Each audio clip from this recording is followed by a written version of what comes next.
Well, hello to my lovely viewers, it's PNG. Thank you for tuning to my One Piece Bounty Rush video. Well, today I'll be doing a top 10 list of the best attacker right now you could use in Opbr and especially in the current meta. And these top 10 lists is my own personal opinion. It doesn't involve any system voted or sort of like according to I don't know, statistics or anything like that. It's my own personal opinion that I feel that you could develop or start training or put some investment into them to actually able to use them according to in the meta right now. And if you don't agree or disagree or agree, then feel free to comment down below so everyone could actually in the community understand, learn which attacker will be the best to start developing, so you could actually compete in the meta and in the league, of course, especially to push yourself as high in the league as possible. And of course, this 10 list doesn't involve the EX characters because the EX are naturally given very powerful and they don't really need too much skill to play them. Although right now a lot of people say that Shanks doesn't actually consider an EX anymore. He is technically the weakest. However, he can become very destructive once he gains his traits. Then he will be as powerful as Roger. But anyway, let's just get to the top 10 attacker list in my opinion. So let's go there. Number 10 is Monster Point Tony Chopper. The reason I basically consider him one of the top 10 attackers in the meta right now is because due to his skills and traits will really help you out in the meta right now. Although he is a blue attacker, which is of course a major disadvantage in the Roger and Oden era, he still has the power to win you matches, and in certain condition he can actually destroy Roger and Oden if they gang up on you, because if you have the raw skill you could tremor them for 5 seconds and then follow our combo and then just finish him up with this Cloven Rose Palm that can easily destroy any characters, especially because he has the ignore damage reduction ability. So any defenders that has a lot of high damage reduction, for example Katakuri, the new Robin, Garp, any characters, basically he is a defender destroyer and he will actually be very devastating, and his traits particularly can get a few good skill cooldown, damage boost, or not damage boost, it's attack boost when he become confused because he can self-inflict it himself, and also he does receive less damage from defenders. So he basically, if you using him, just throw yourself and attack defenders and then you will probably steal the treasure for them. And if not, then if you rely on him trying to KO opponents, he is a very strong character to use. I would say he probably is what I would say one of the best blue attacker right now, and there's not a lot of them that can actually do as destructive as him. So I would say he is the number 10th. So let's get to the next one then.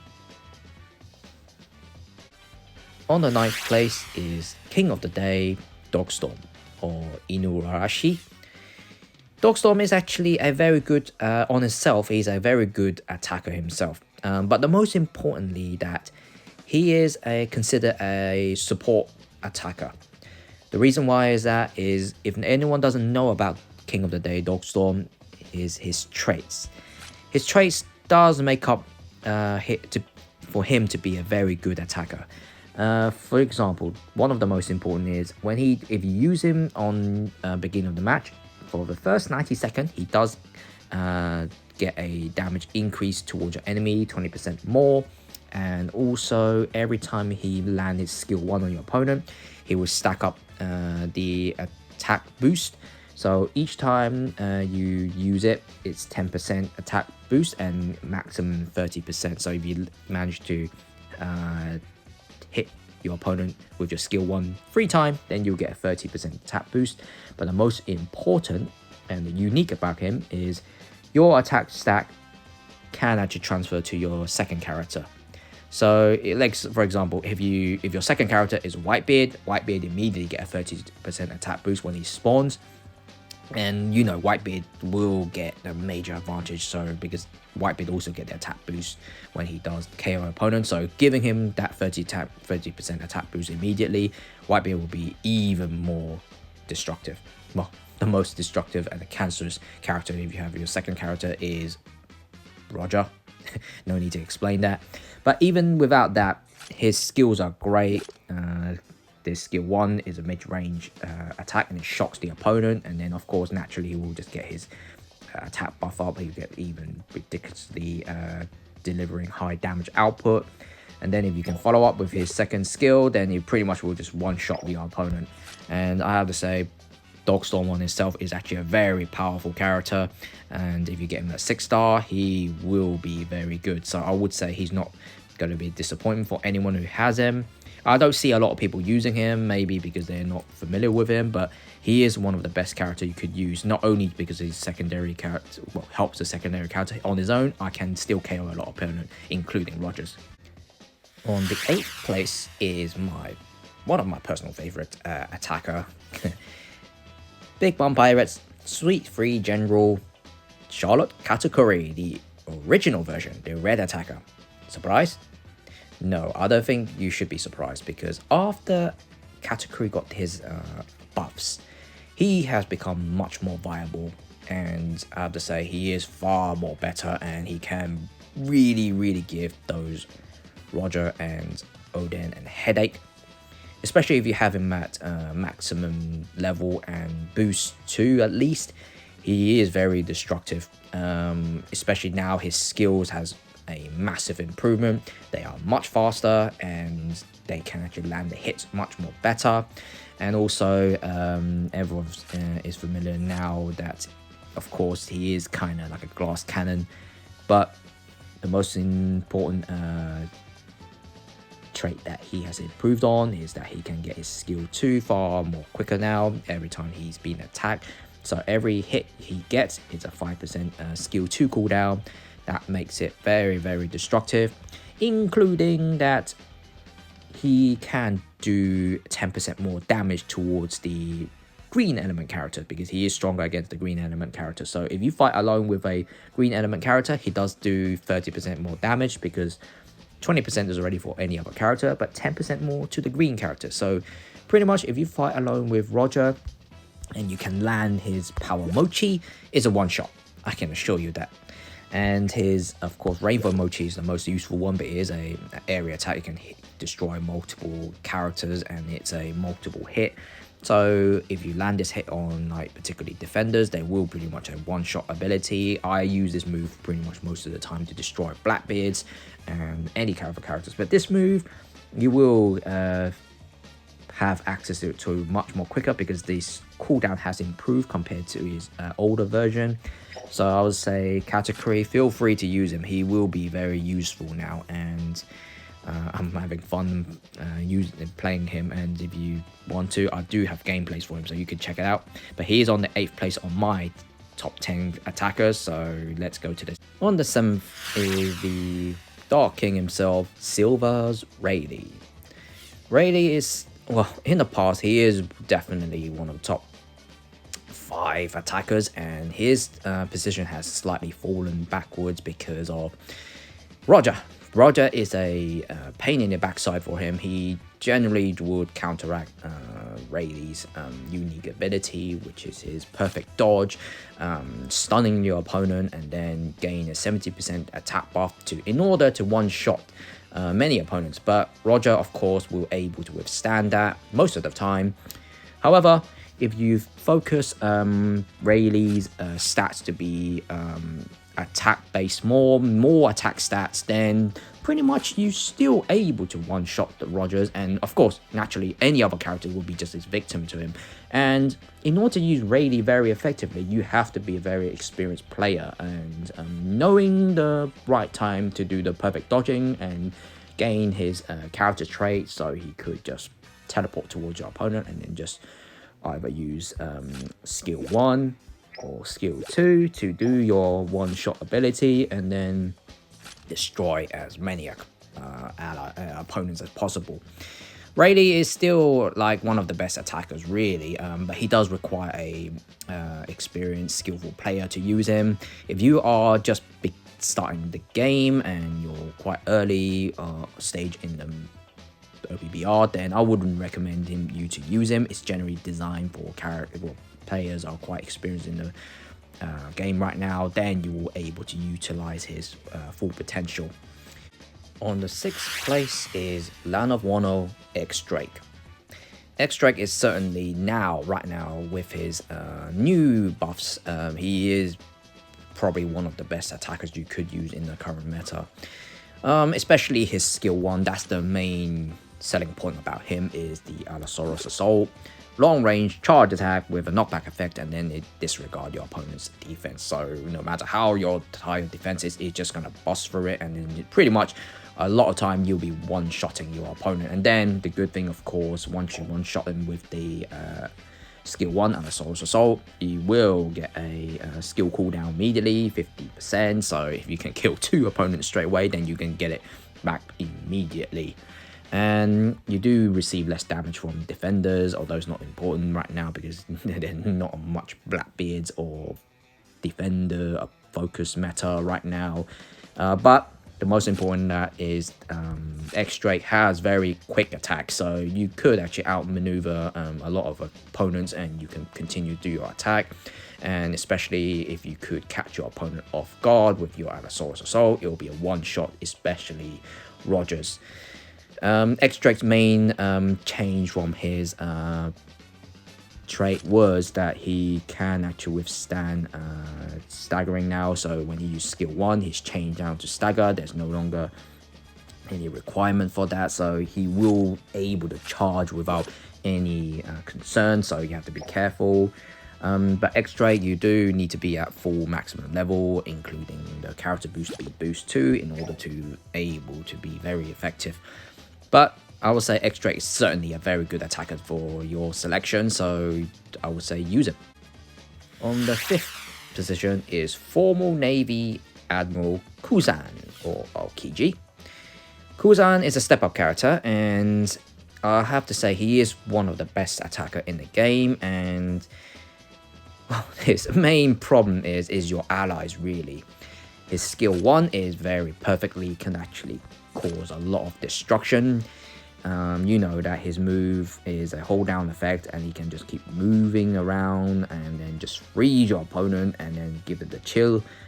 And once he able to continue to freeze your opponent, gain HP, and then just launch his skill attack, then it will be pretty much a lot of time either one shot them or you at least take away most of their HP away. But the problem is the opponent, your allies are generally very greedy, selfish, and they will attack your opponent and without allowing you to finish skill 1. That's the main problem. That's why I probably think a lot of people doesn't use Kuzan, because they don't trust their allies.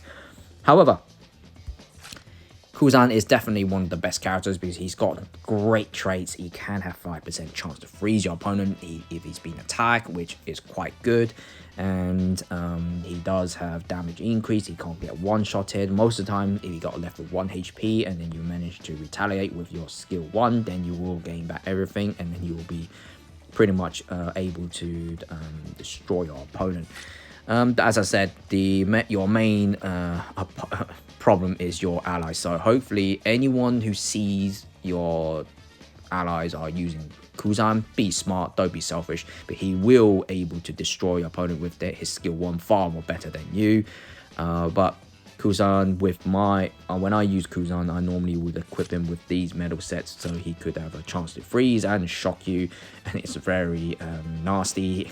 But Kuzan is definitely one of the best attackers in the game, so feel free to try to use him. Well, let's go on to the next one then. Then on the 4th position is Luffy and Law Pirate Alliance Monkey D. Luffy, or another one, he's also known for Luffy. Luffy is still a very powerful attacker, and although he is blue, a lot of people are put off of that because of Roger can eat you alive, which is true. Roger, if he picks on you, you're pretty much dead. However, if you play smart and heavily play like a little bit like a coward, then use your radio knife. Radio knife will actually annoy many characters that heavily rely on HP recovery, because this recovery block will hurt a lot of your opponent who basically relies on their HP recovery to survive, or maybe need it to gain some advantage.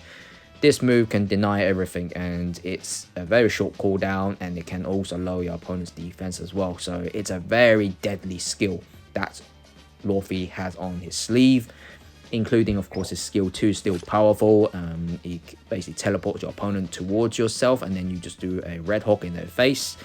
If you use this move while in your opponent's treasure area, then it will be pretty much a one-shot ability, including your critical chances, because it does have that high critical chance when your ally got KO'd. Plus, of course, as I mentioned, that he does gain extra damages when he's in your opponent's treasure area, 30% plus another 30, that's 60% damage increase. So if you play Luffy right, he is very deadly. Well, let's go to the next one then. Well, now we're at the top 3 attackers, and the third place is Roger's rival, Edward Newgate, or also known Prime Whitebeard. His title, Roger's rival, is a bit over-exaggerated, I have to say, because Roger can easily overpower you. The difference is that Roger can gain his attack stacks or boost are way too quick, and Prime Whitebeard has a different condition to gain those attack buffs. He's very conditional. That's why Whitebeard players, including myself, have to be very patient and meet those conditions. Then he will be very, very strong. Even Rogers couldn't take you out once you met those conditions. His skills are great, of course. His first skill is like long range area attack, similar to Roger's skill 2. It also lowers your opponent's attacks, and his skill 2 is great, excellent. You have 2 ways to use it. You either don't charge it, it will just shoot out a tremor wave that only reach about kind of long to mid range. Then if you fully charge it, it will be like a Griffon Slash, long range, and it will guarantee, both hit will guarantee a tremor. Then if you could know how to play Whitebeard, you will know the combos. Also, of course, his trait is very conditional, as I mentioned. That's why he will get destroyed by Roger much more quicker. His attack buff will only work if you KO your opponent. KO about 5 of them, then you get a 75% attack buff. And if you have about 5 of your allies get KO'd, then you get another 50% defense buff. Once you meet those 2 traits, then Whitebeard will be like a walking Roger, and everyone will be fearing you. And other key thing is, if he tags along with your allies, then he will gain a resist dagger, which is actually very useful when you're trying to capture a treasure, and he will receive less damage reduction. Well, less damage. He will get a damage reduction. Sad thing is, if Whitebeard has a healing ability, then he will be very, very strong. So I would say if you want to use Whitebeard, use him. He is definitely one of the best attackers in the game. That's why I put him in the 3rd position, because he's just very conditional. Alright, next, go to the next character. On the 2nd position is CP0, Rob Lucci. Everyone is very familiar with Rob Lucci. He is very, very strong, especially in this current meta. He is very viable. He will easily destroy Rogers and Oden. And the only condition is, of course, you have to build up your attack buff up to that 50% mark. Once he reached that 50% mark, all your skill 1 or 2 will be just one-shotting any character pretty much. But of course, it does take a little bit of time, but you don't have to worry. His normal attacks will generates a lot of combos, or you can just do your sneak attack using these skill 1s or skill 2, so you could actually build up eventually, because it is 3% each hit. So once you reach that 50% attack buff, he will be very destructive, and he is very quick as well. He is very agile, which is actually quite a lot of personal. A lot of players' personal favorite. He is actually one of the best attacker. Even he is a couple of months old now, or maybe more than that. CP0 will definitely still able to keep up in the current meta, no matter what condition it is. He is very good, and also he is a red element character as well. He will have loads of advantage on them generally any other characters. Even he does have go up against any characters he's weak against, he will still able to destroy him. It's just majorly because he's got that great attack buff increase and his skills. On the first position is my personal favorite character in One Piece, as well one of my favorite attacker in Bounty Rush, is Dressrosa Zorro. Zorro is certainly everyone's favorite right now, generally because he is great, as well as his skills. His skills, one, Santen Zekai in Japanese, is a long range attack. Once you hit your opponent, it will debuff the defense 30%, which is going to hurt them. And it does give you the hacky state, which converts your normal attack become a long range attack, and it will also have a high chance to crit. By doing a high chance crit, Zorro does gain HP recovery, 5% HP recovery each. So you generally will just keep getting your HP back and you build up your critical chances. So Zorro generally can actually one-shot a lot of opponents, and he has a move, this sniper move, extra long range, very long range attack that can reach the other side of the map. And you could use this to sniper Rogers most of the time, and or gain advantage over your opponent by snipering them early in the game. And Zorro is definitely one of the agile characters, and he is one of the most viable character you could use in the meta right now. And especially if you give him medals that could give him skill cooldowns like this one here. Rain medal is a very rare one. It is a year-and-a-half old medal, and most people doesn't have it. And of course the wolf medal does give him extra HP recovery and also skill 2 cooldown. This is the best medal set you could make for Zorro, and Zorro is definitely the top attacker in the game right now, non-EX character. So if you have him, great, then you will be able to compete without relying on Roger or Oden. Well, that is my top 10 attackers, non-EX attackers in the game. So hopefully you liked it. If you did like it, please like and subscribe to the channel and share the video for anyone want to know my personal opinion on which is the top 10 attackers in the game. So hopefully you did enjoy it. So I'll see you next time on the next video then. See ya.